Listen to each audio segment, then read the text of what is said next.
News investigation recently questioned the potential but still unproven link between a specific kind of artificial turf and cancer.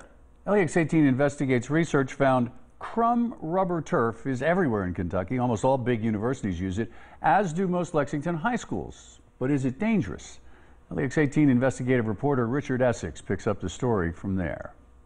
Tonight we introduce you to McKenzie Hicks, a Moorhead senior who has played soccer most of her life until she was diagnosed with Hodgkin's lymphoma in 2011.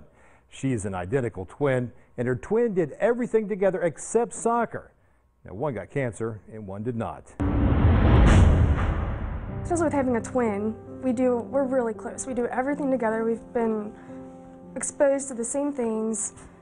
It's just weird that, I've gotten it twice and nothing's ever happened to her. McKenzie is on the right side of your screen, and it's pretty clear which sister has cancer.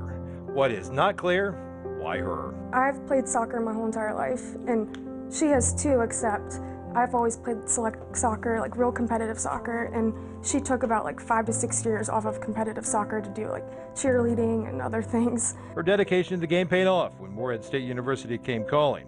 It was in the spring of 2011 that McKenzie was diagnosed with stage 3 Hodgkin's lymphoma. It was the hardest thing I've ever gone through in my life. For 6 months, she was in and out of the hospital, anxious to get back to the field. Hicks was in remission when bad news came again. She was in the 5% of lymphoma patients who relapse.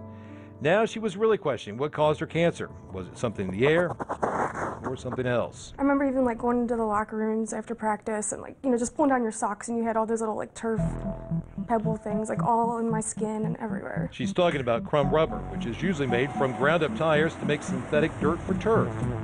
Although Crumb rubber often contains all the same carcinogens and contaminants as tires, there is no scientific evidence linking cancer to Crumb rubber fields.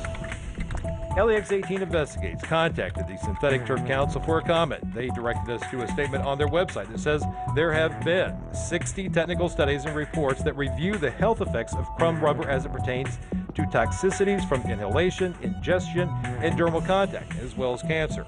There is no research directly linking Crumb rubber exposure to cancer. According to our research, most of Lexington and Louisville high schools use it, as do a lot of universities. UK, U of L, EKU, Center College, Moorhead, Georgetown College all use Crumb rubber. Fayette County schools are considering Crumb rubber as part of a new field. I think anytime that there is sort of an issue like that raised, I think we all have to get in sort of a holding pattern to sort of see kind of what the scientists and the folks that are out there that sort of do this for a living have to say about that. LEX 18 Investigates emailed every school athletic director in the state to ask them whether they use Crumb rubber turf. Representatives of 31 schools emailed us back. Most said they didn't use that artificial turf, but here's where it gets kind of tricky. Not all artificial turf uses Crumb rubber, and sometimes Crumb rubber pellets are used as infill on natural grass fields. Now, if you have any concerns about these fields, LEX 18 Investigates would like to hear from you. You can contact us on our Facebook page or at investigates@lex18.com.